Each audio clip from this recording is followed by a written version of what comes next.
Good evening. I'm glad you returned to the room. Beyond the glow of your screen, the world is vibrating with a frantic, artificial energy. People are chasing the next, the fast, and the new.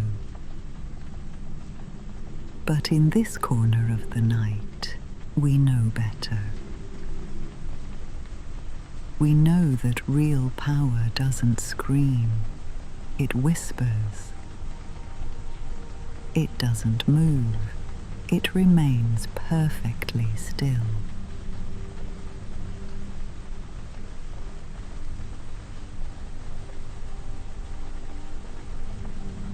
Before we open the heavy covers of the ledger tonight, let us make a silent agreement. This channel is not for the tourist of information. It is for the architect of logic. If you find value in this stillness, if you feel the weight of these hidden truths,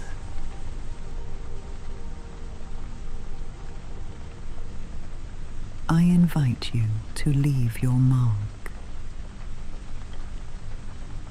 A subscription is not just a click. In the midnight logic, it is a signature in the ledger. It is your statement that you value the long view over the fleeting noise.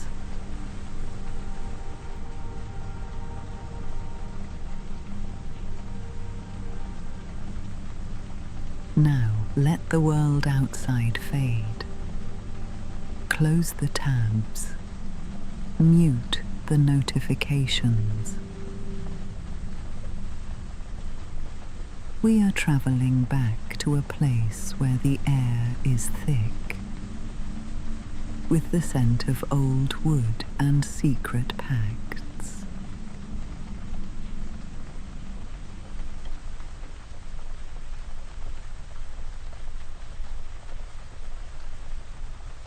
(1920). The ghost of John D. Rockefeller still haunted the global markets.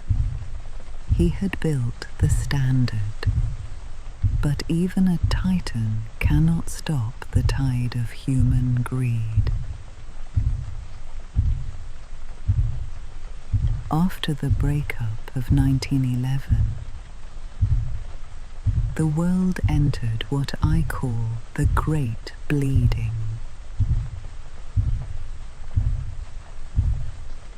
New oil fields were erupting in the deserts of Mesopotamia and the jungles of Venezuela. But without a single hand to control the valve, the price of oil began to collapse.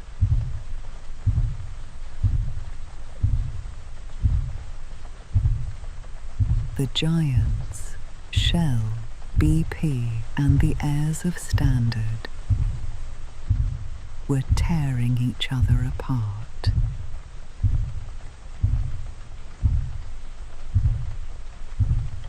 They were winning battles, but losing the war of capital.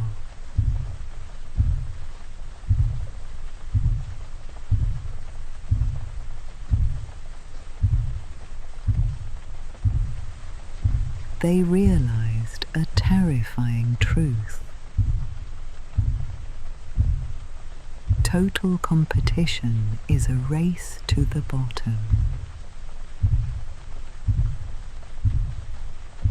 It is a fire that consumes the fuel and the burner alike.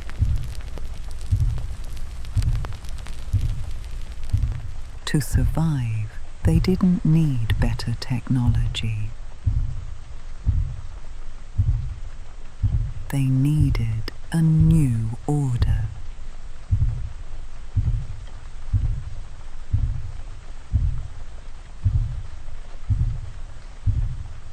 The 1920s. To the history books, this was a decade defined by the roar of engines and the shimmer of jazz. It was an era of reckless optimism, where the stock market seemed to only go up, and the music never stopped.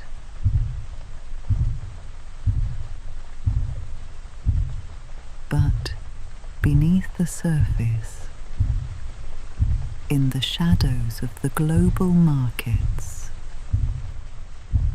a ghost was restless. The ghost of John D. Rockefeller.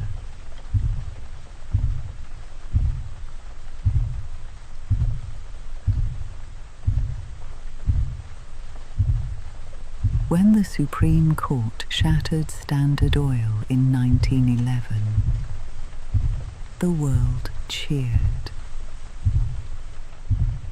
They thought they had slain the dragon. They thought they had finally freed the market from the grip of a single cold ledger.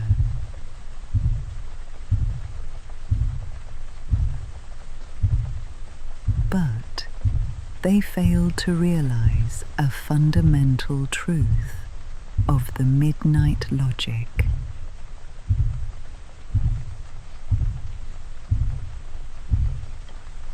You cannot kill a logic by breaking its body.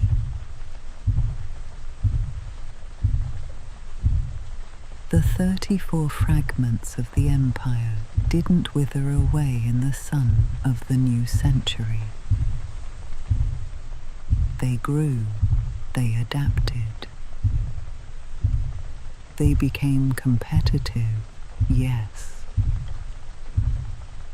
but they carried the same primal DNA, the same hunger for the bottleneck.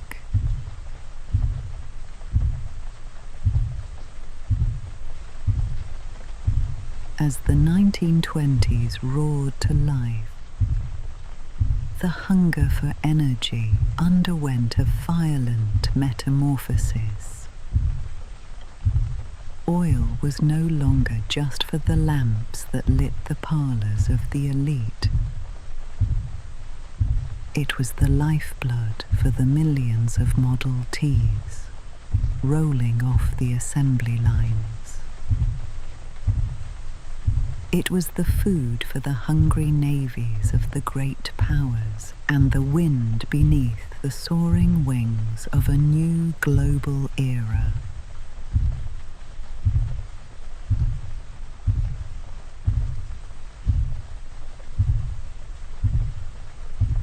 But this sudden, explosive surge in demand met an even more chaotic surge in supply.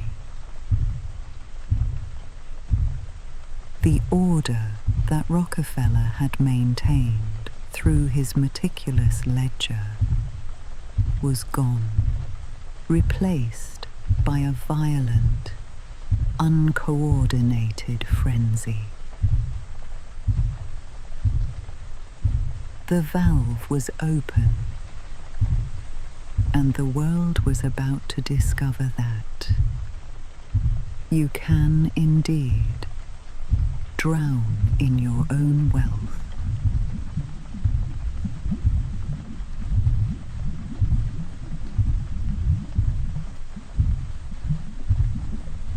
Why couldn't they stop? To understand the great bleeding, we must look at a legal ghost, the rule of capture.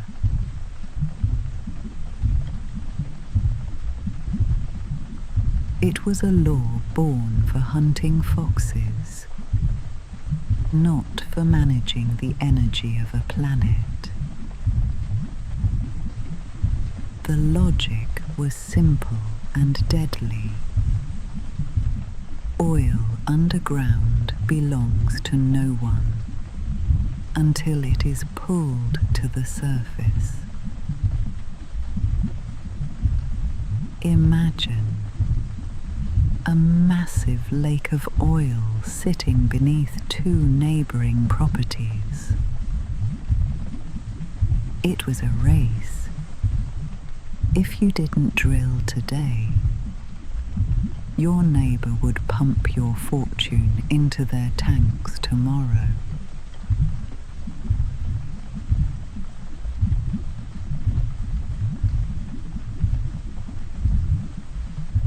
Think about the psychological pressure of that grid.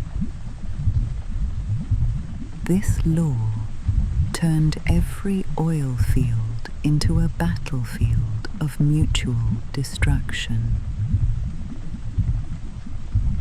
It forced every company, large and small, into a state of mandatory overproduction. They couldn't stop, even as the storage tanks overflowed, even as the prices plummeted toward zero. They kept drilling. They were burning their own house down just to make sure their neighbor didn't get the furniture. This was the Great Bleeding, a self-inflicted wound that the market had no way to stitch closed.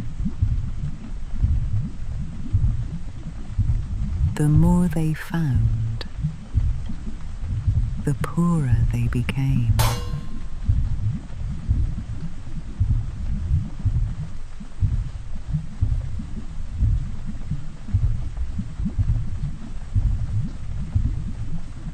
The chaos found its physical form in December 1922 on the humid shores of Lake Maracaibo, Venezuela.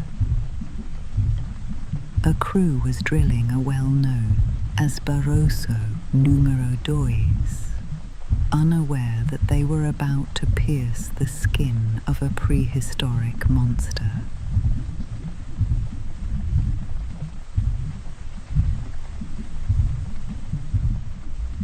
At 1,500 feet, the Earth didn't just cough, it exploded. A geyser of black, viscous sludge shot 150 feet into the air. It didn't stop for 9 days. 9 days of uncontrollable black rain falling on the jungle, flowing into the lake, staining the very souls of the men who watched it. 100,000 barrels a day wasted. This wasn't progress. It was a disaster of abundance. Venezuela had become the new lawless frontier. This single well could have fueled a nation. But in 1922, it was just more fuel for the fire of a collapsing market.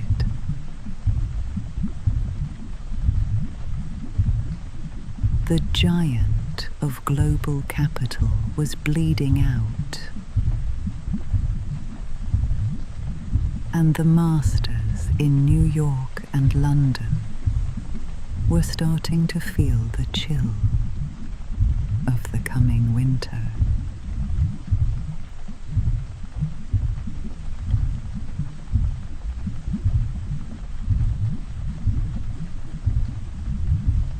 By 1927, the eyes of the masters turned to the east,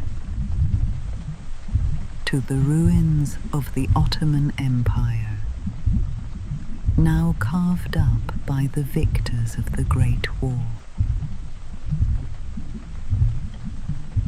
In the deserts of Mesopotamia, now called Iraq, the earth held a secret at a place called Baba Gurgur. When the desert floor finally gave way, a tower of oil reached for the stars.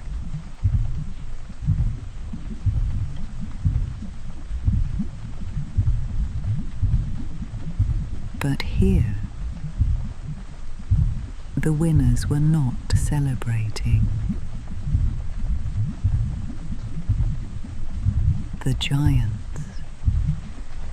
Shell, BP, and the heirs of Standard,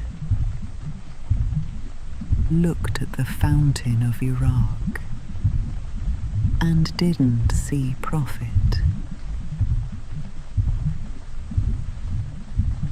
They saw a threat. If this oil hit the already saturated market, it would be the final blow. The ledger was screaming in red. In some fields, fresh water was more expensive than the black gold rising from the dirt.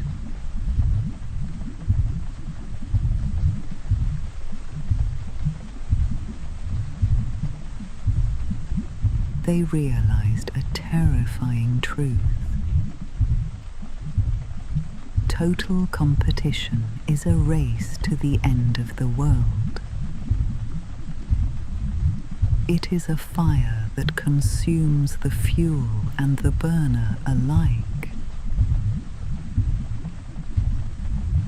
To survive, they didn't need faster drills. They needed to stop the bleeding. They needed to replace the natural law of the market with a hidden law of the elite. They needed a new order.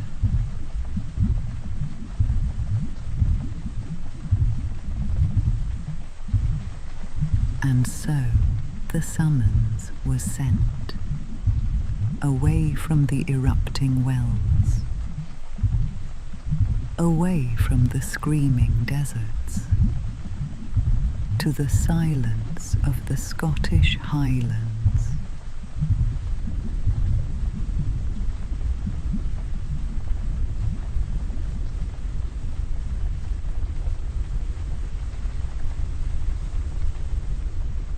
August 1928.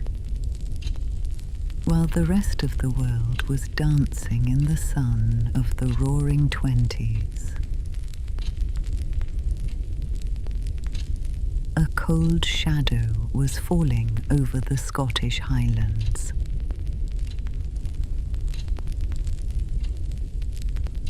Sir Henry de Terding, known to his rivals as the Napoleon of oil, and the iron-fisted head of Royal Dutch Shell, issued a summons. It was not a corporate memo or a formal invitation to a boardroom. It was a private whispers, only call to a hunt. But the prey was not an animal. The prey was the very concept of the free market.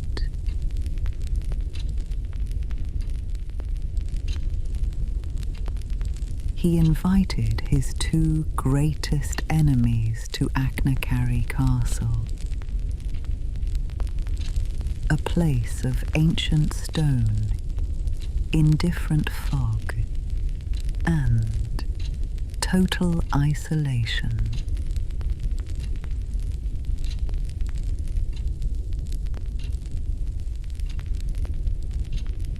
Imagine the scene. Long, black motor cars winding like beetles through the narrow, mist-choked roads of Inverness Shire. There were no lights except the weak yellow glow of their headlamps cutting through the peat-scented dark. Inside these cars sat the architects of the energy age. Walter Teagle, the leader of New Jersey Standard, and Sir John Cadman, the face of the Anglo-Persian Oil Company. These men were the kings of the post-Rockefeller world. To the public, they were industrial warriors. Their companies were locked in a savage global price war that was bleeding their balance sheets white. The newspapers portrayed them as sharks in a feeding frenzy, tearing at the same global carcass. But as they stepped onto the damp grass of Achnacarry, they did something the world thought impossible.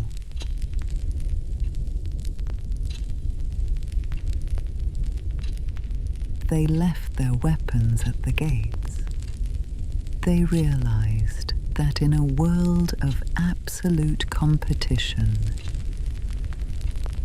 the only real winner is the void.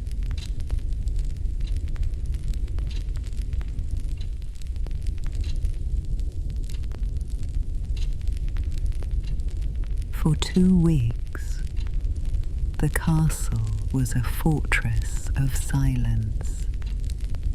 The official story told to the world was that these titans were merely hunting grouse, and they did. They spent their mornings in the driving Highland rain, dressed in heavy tweed and wool, carrying rifles across the moors. But think about the psychological geometry of that hunt.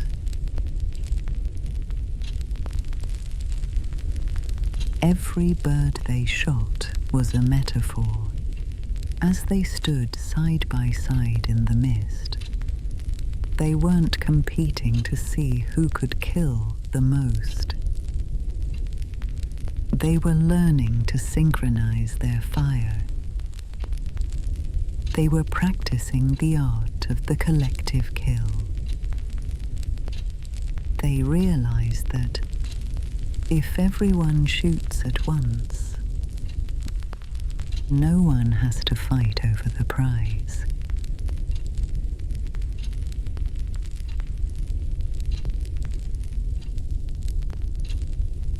In the evenings, away from the eyes of servants and journalists,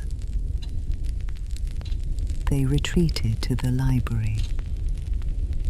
The room smelled of damp wool, expensive cigars, and the sharp, medicinal tang of 18-year-old Scotch whiskey. There, under the indifferent gaze of stone gargoyles, they didn't talk about oil barrels or drilling rigs. They talked about mathematics. They talked about how to turn the chaotic, bleeding river of global supply into a frozen, manageable lake.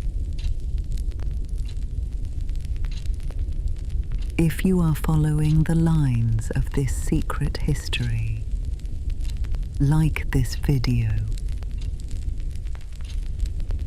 It signals the algorithm that there are still minds awake enough to seek the logic beneath the surface. It is your signature in our archives.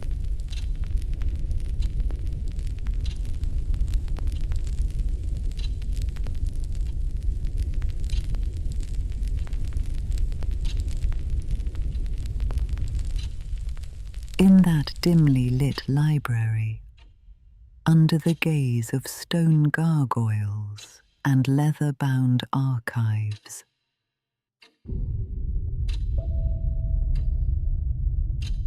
they birthed a document that would quietly change the soul of capitalism. It was the as-is agreement.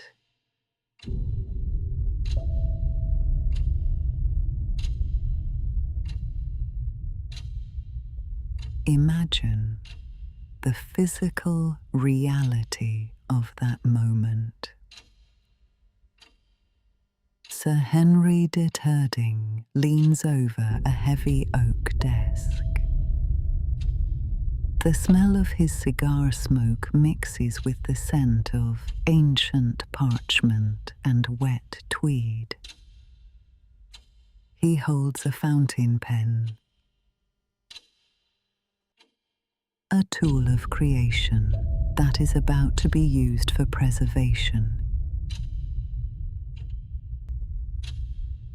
Its logic was a direct clinical attack on the very core of human progress. It was the logic of absolute stillness. In the world of the masses, we are taught that competition is the engine of the world.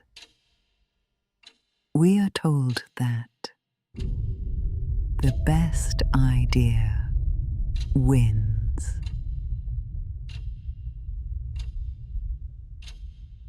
But in this room, these three men knew a darker secret.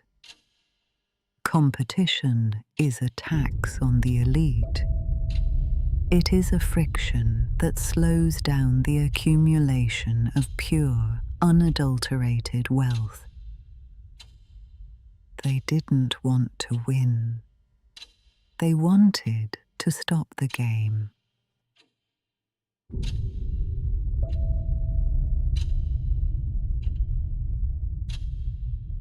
The agreement was simple in its cruelty. Every company would freeze its market share exactly where it stood at that midnight hour, as is.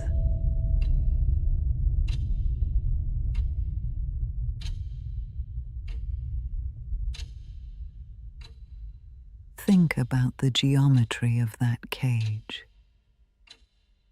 If you owned 20% of the global market in 1928, you would own 20% forever. You would not try to grow. You would not try to outsmart your rival. You would not try to innovate. And most importantly, you would never, ever lower your prices to win a new customer.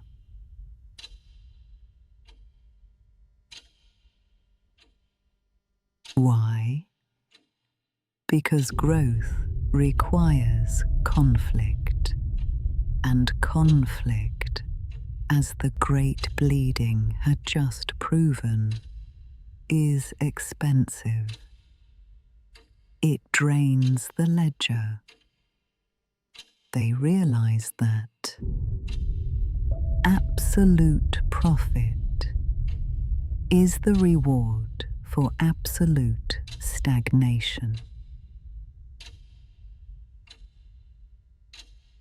By agreeing not to move. They effectively turned the entire planet into a managed utility. They were no longer entrepreneurs. They were tax collectors of the Earth's energy. They moved from the age of the hunt to the age of the fence.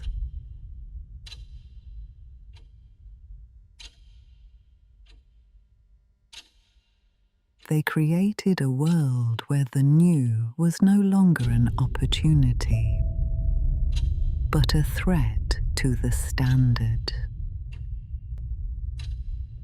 If a young engineer in a garage somewhere found a way to make an engine twice as efficient, he wasn't a hero to these men.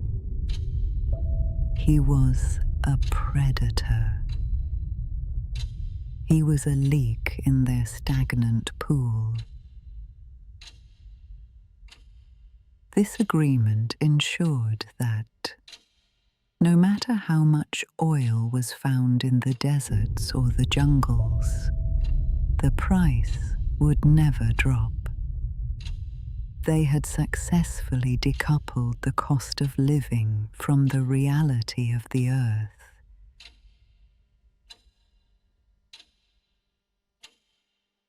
They turned the lifeblood of civilization into a controlled, clinical drip, ensuring that the masters would never lose their grip on the valve. They had captured time itself, and as the ink dried on that parchment, the free market drew its final silent breath. If this logic feels familiar to you, if you see these same as-is fences in the tech giants of today, like this video, let the algorithm know that someone is watching the watchers.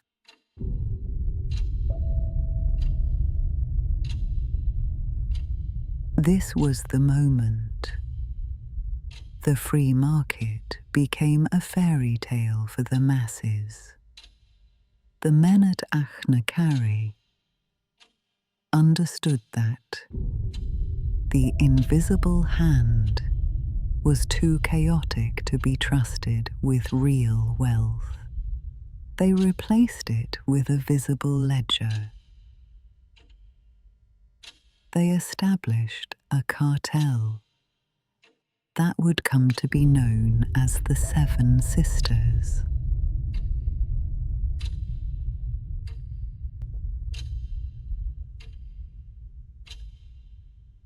From that night on, every time a lamp was lit in London or a tractor moved in the American Midwest, a microscopic portion of that energy was paid as a silence tax to the men in the Scottish mist. They had successfully captured the wind. As the grandfather clock in the hall struck midnight, the deal was done. The hunters had finished their work. They didn't just divide the oil, they divided the century. And they did it so quietly that the world didn't even notice the bars of the cage being welded shut. The fire in the hearth was dying down. The amber liquid in the glasses was gone.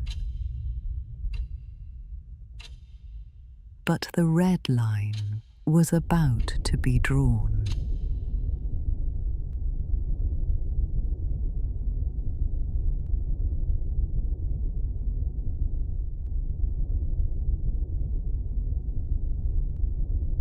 The most dangerous weapon in human history is not a bomb. It is not a rifle, nor is it a fleet of battleships, or the roaring wings of a new era.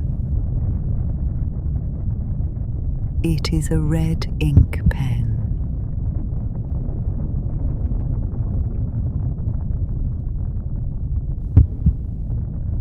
Imagine the map spread across that oak table in the Achnacarry library.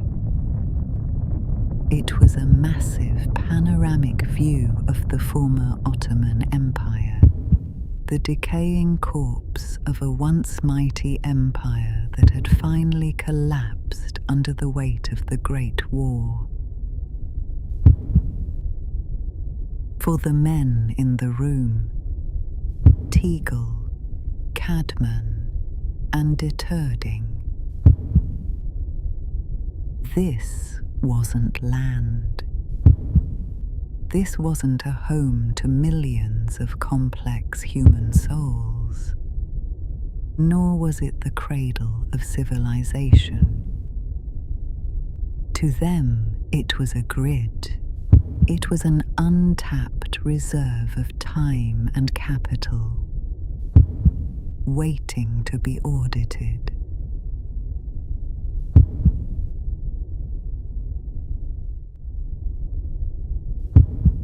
One of the men, perhaps with a slight tremor in his hand from the cold or the 18-year-old whiskey, held that red fountain pen.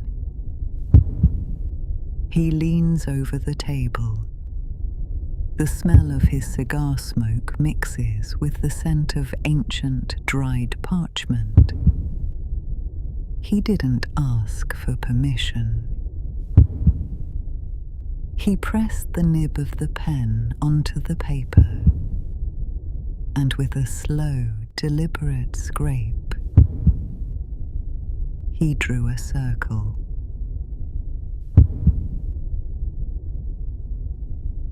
A crude, bleeding red line that encompassed Iraq, Saudi Arabia, Kuwait, and the Persian Gulf. Think about the physical act of that line. The ink doesn't just sit on top of the map. It uses capillary action. It seeps into the microscopic fibers of the paper, staining the history of the earth. It was a scar drawn in the dark.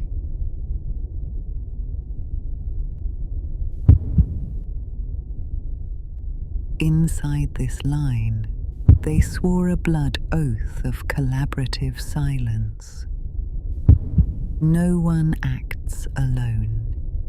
If you find a drop of oil inside this red circle, you do not own it. We own it. All of us. Together. This was the moment the earth was partitioned, not by generals, but by accountants with the geometry of gods.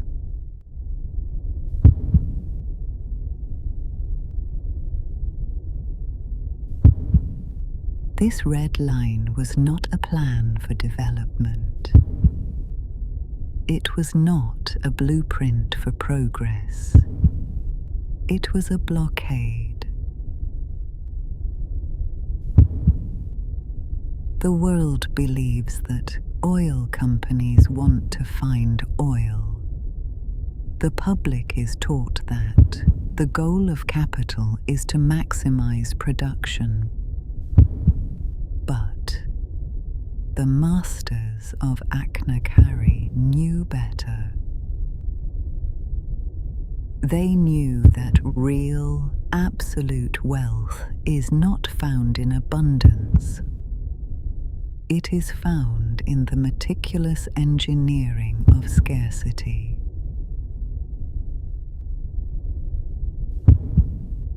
They drew that line to ensure that the treasures of the Middle East would remain buried. They wanted the millions of barrels of crude to stay in the dark, under the hot sand, locked away by the prehistoric sediments, until the giants decided the world was ready to pay. They decided when civilization was allowed to wake up. It was not built to accelerate the pulse of the 20th century.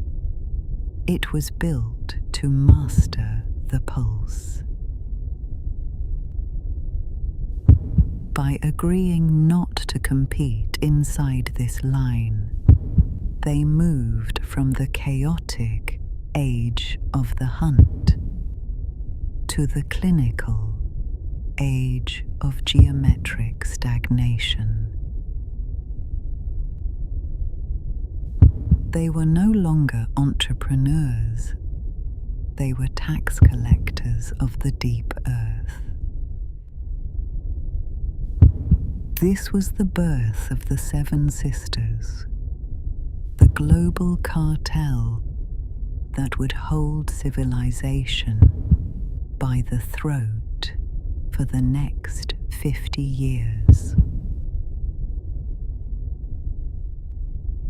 They turned a liquid commodity into a frozen asset of pure power. They didn't just divide the oil. They divided the future timeline of the human race.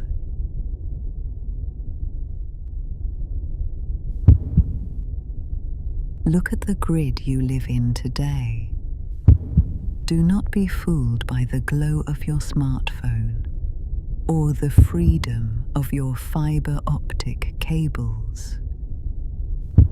The red line hasn't disappeared.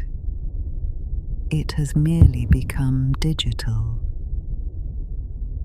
It is weightless. When you see the massive tech conglomerates, the global banking cartels, or the algorithmic payment systems acting in strange, perfect synchronization, do not look for a conspiracy. Look for the logic of Achnacarry. They have realized the same mathematical truth those three men found in the Scottish mist. Competition is for the weak. Collaboration is for the architects. They don't need to compete for your attention or your data anymore. They have already mapped your psychological territory. They have drawn invisible red lines around your digital habits, your social circles, and your financial potential. They have decided the as-is state of your life before you even wake up. They created the walled gardens where you are allowed to play. You think you are the user, but in the midnight logic, you are the ink in their ledger. You are the fuel that powers their stagnation, processed and audited with clinical, automated perfection.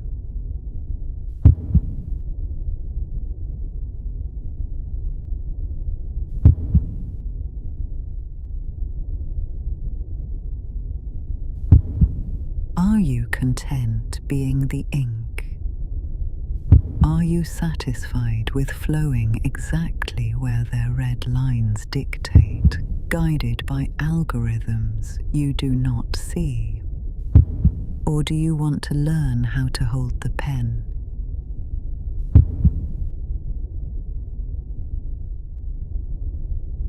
In this corner of the night,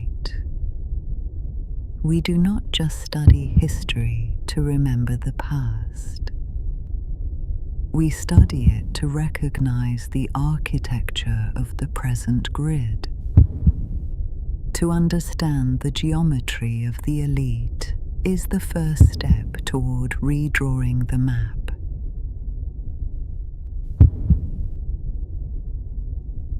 If you find yourself awake at this hour, if you can feel the pressure of the invisible lines they drew around your potential, then you belong in this room. Subscribe to this channel. It is more than a follow. It is your signature on a different kind of ledger. A ledger for those who choose to watch the watchers. We will continue this investigation into the shadows, deconstructing one bottleneck at a time. Because the only way to redraw the map is to understand who held the pen in the first place.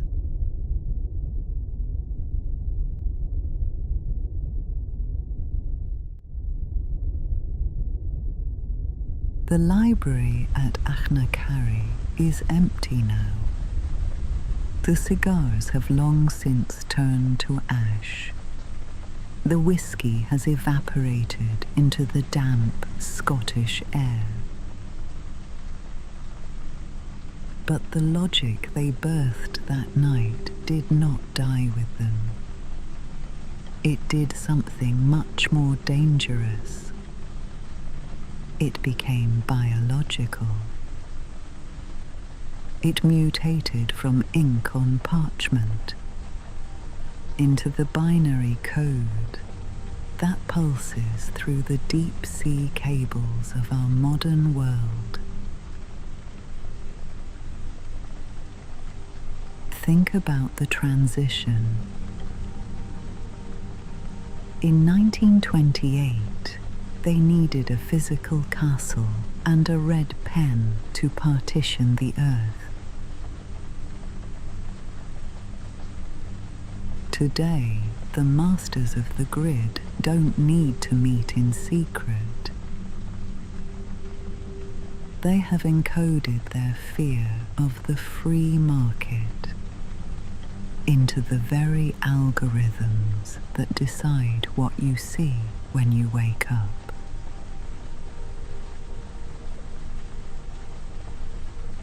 The as-is agreement hasn't ended. It has just become automated. It is a world where volatility is hedged out of existence, and where the only allowed movement is the one they have already calculated in their dark pools of capital.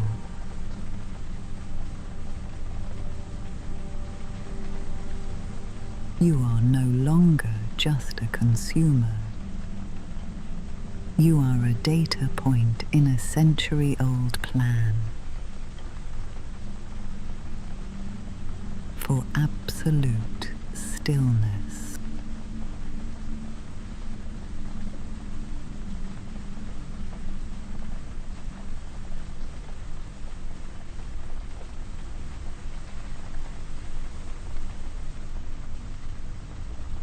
We are told we live in the age of disruption. But look closer at the grid. Real disruption is expensive. It is chaotic. It is the Great Bleeding. And the elite have spent 100 years ensuring it never happens again. They have built a walled garden so large that most people forget there was ever an outside.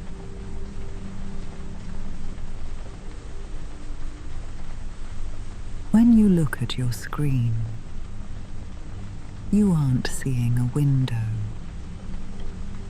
You are seeing a mirror of their ledger. Every scroll, every like, every transaction is an entry they have already anticipated.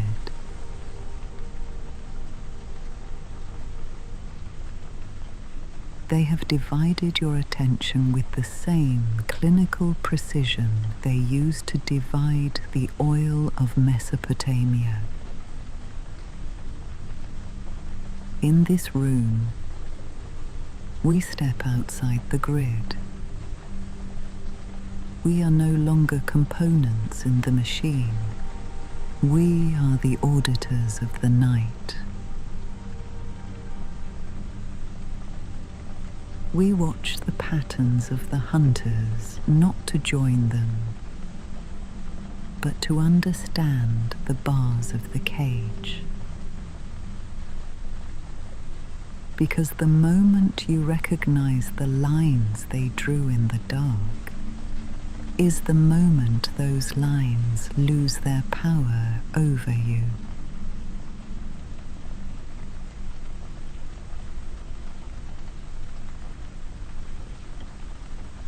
But knowledge of the grid is a heavy burden. There is a reason the silence of this hour feels more real than the noise of the day. You have followed the red line to its source. You have seen the hunters in their castle. You have understood that the world is not a mess of accidents, but a series of cold mathematical bottlenecks.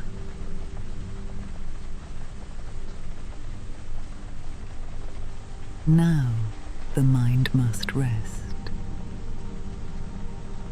The ledger requires a quiet soul to process these truths.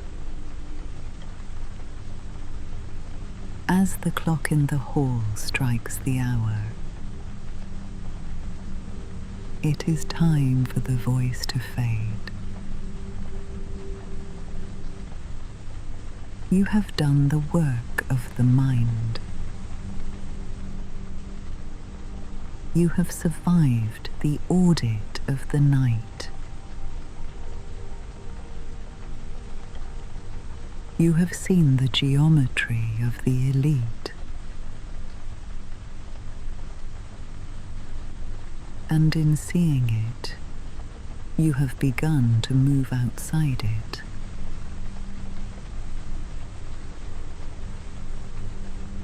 Let the rain wash away the red lines from your thoughts.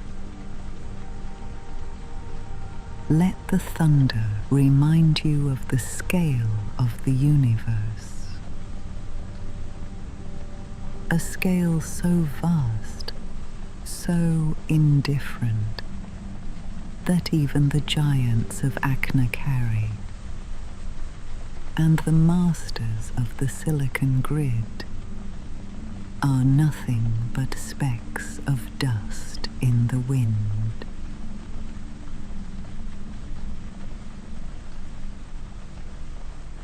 They own the map, but they will never own the rain.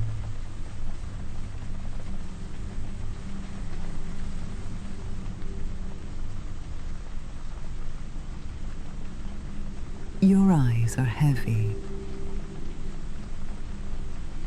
The flickering amber of the candle is dying down, its light surrendering to the honest dark. The ink is dry.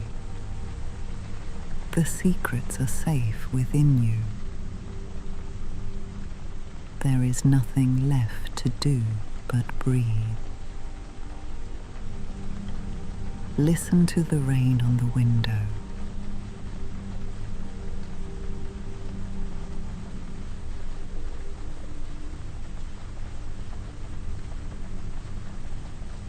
Let its rhythm be the only standard you follow tonight.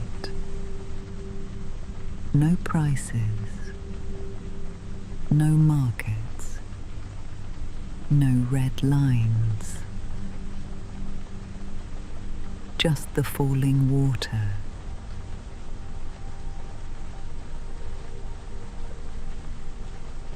The world outside is a ledger of someone else's making.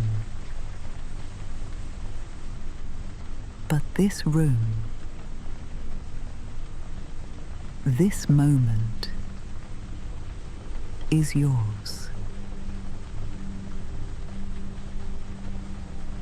But even the most perfect grid needs a currency to survive.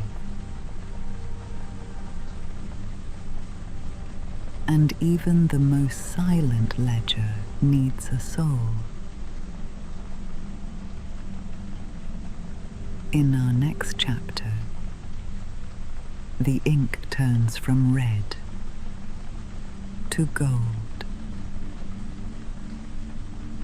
We will leave the cold fog of the Scottish Highlands and travel to the shimmering, deceptive heat of the Arabian sands.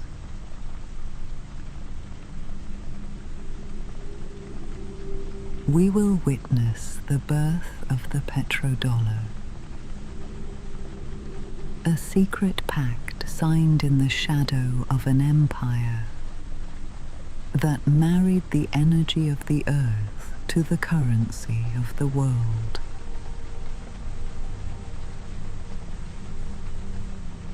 A deal that ensured every heartbeat of the global economy would pay a tribute to the desert sun.